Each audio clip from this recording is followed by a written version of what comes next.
Hey guys, I'm home. Just wanted to do a quick intro here for you guys. Didn't get a chance today while I was in work. I got a short video clip ahead. I guess a little bit of a tip, whatever you want to call it, while diagnosing Evap systems. So basically, I'm just going to run through it quick. Okay, I've started doing this years back. Evap's always been I don't know. A thorn in my side, I guess you could say. They're a pain in the neck on most systems, at least, or some systems. I don't know, however you look at it. You have leaks, you can't find things like that. I mean, they could be time consuming, and they always seem to, at least for me, again, they always seem to come up when I'm in the middle of doing 20 other things. So I'm not a fan of working on Evap. It's a necessary evil though, so it is what it is. Anyway. My tip basically is this: when we had a car today that was a perfect example, even though I was busy, I wanted to get it on film to show you guys how I do this. We had a Dodge Caliber come in. It's a family member's car, and what happens with the vehicle is that it was throwing a PO 456. For you guys that don't know, it's a small leak in the Evap system. He had come in with this thing and told us that he thinks the gas cap was left off, loose when he fueled up one day, and then the light came on. But it's whatever. That's not the case. Obviously, I wouldn't be filming it for a loose gas cap. We had a small leak, obviously, and my partner was working on it at first. And what happened was, when he initially smoked it, this thing doesn't give you a service port, which sucks. They should always have a service port on Evap systems. Somebody needs to standardize these things. That's what really needs to be done. Too many different systems function too many different ways, and that's really not good. That system should be standardized, in my opinion. Again, means nothing, but just throwing it out there. Service port's non-existent on here, so what he did was he disconnected the purge solenoid, and he adapted a piece of hose that fit over the line and smoke checked it to the back of the vehicle. He also smoke tested the Evap purge solenoid, purge valve the other way to make sure that that wasn't bleeding off, leaking a little bit, whatever. And then he went to the back of to smoke the back of the vehicle, smoke the line back to the canister, gas tank, and all that stuff. So what happened was when he sent the smoke back to the rear of the vehicle, you could see on our machine, we have on Evap machines, if you guys don't know, again, most of you probably do, they have a gauge on there, like a little check ball inside. If there's no leak and that system's sealed, that ball's going to drop. This one was fluctuating around 3.5. It's a leak. So at this point, at least we know that we do have an existing leak in the vehicle, okay?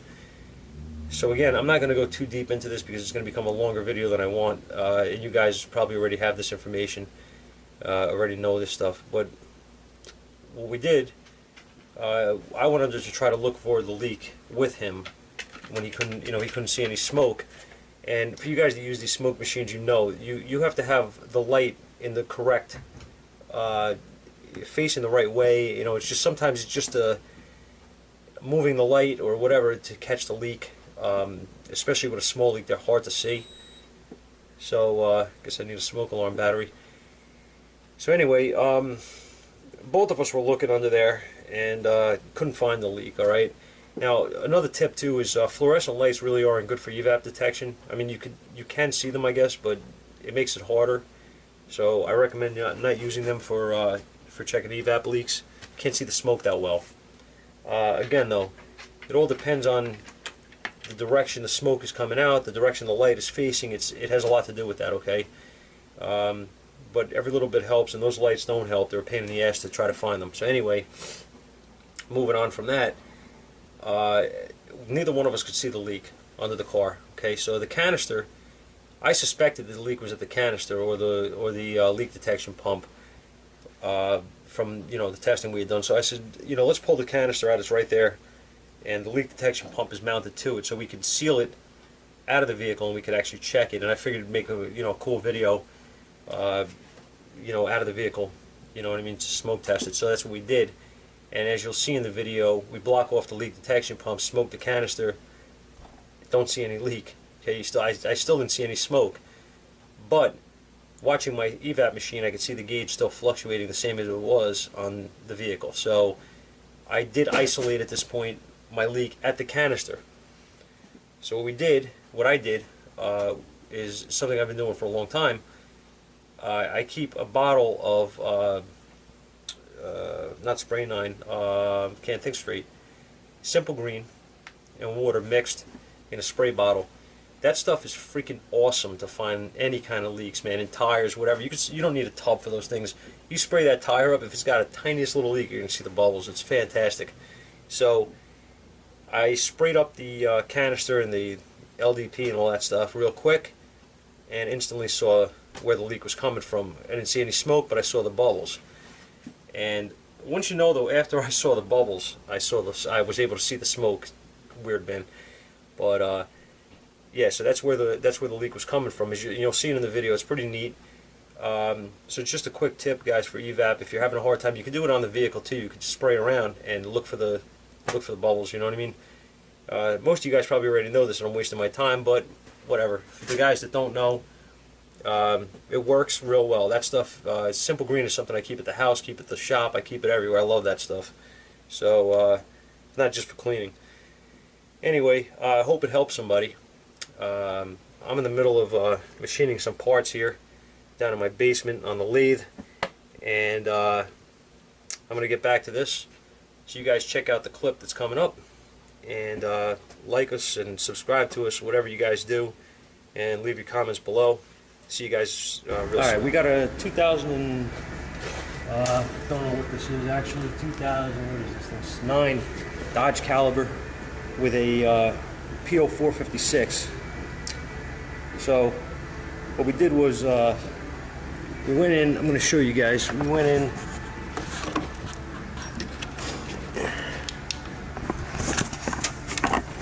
there's no service port on this thing. We took the purge valve line off down here. I don't know if you guys could see too well, and we hooked up a hose so that we could hook up our Evap smoke machine right here. And my partner was underneath, turned it on, blocked off the vent manually, or rather blocked off the canister manually, I should say, to see if we can see anything, if the system was sealed up to there. Well, it wasn't. So at that point, we took the canister down when we went underneath it, and we see a problem. We didn't see a leak, and I'm going to show you what we got. I'm going to set you guys up right here, show you what we did.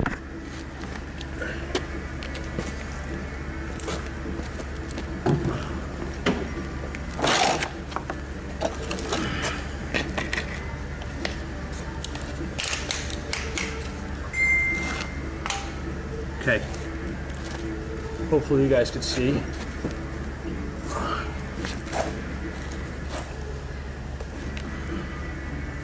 I got my Evap machine hooked up into this hose in the canister. I'm going to block off the other side here. And I'm going to point you first. What I want to do is I'm going to turn this on. I have this blocked. And I want to show you, this is what we're reading hooked up to the to our hose underneath the hood. Okay, same thing. This thing is not sealing. And I didn't see a leak immediately. I couldn't find any smoke.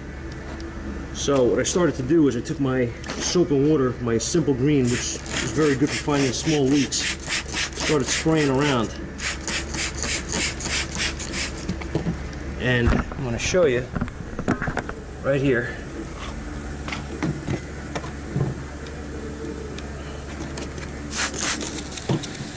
There's your leak right here. All right. So just a quick tip, but this is a really, I found a very good technique to find leaks on Evap systems when you can't find them, is put pressure in the system with the smoke machine, block off whatever you got to block off, your vent, close it, whatever you got to do, and then spray around the line with such, and look for the bubbles. All right, this is an absolute fail-safe method I found to find these leaks. So we're gonna order this, and don't know if it comes with the canister. My partner's on the phone now with the VIN, and we're gonna see what we see here. Shut my machine off, and we'll fix this thing. So thanks, guys.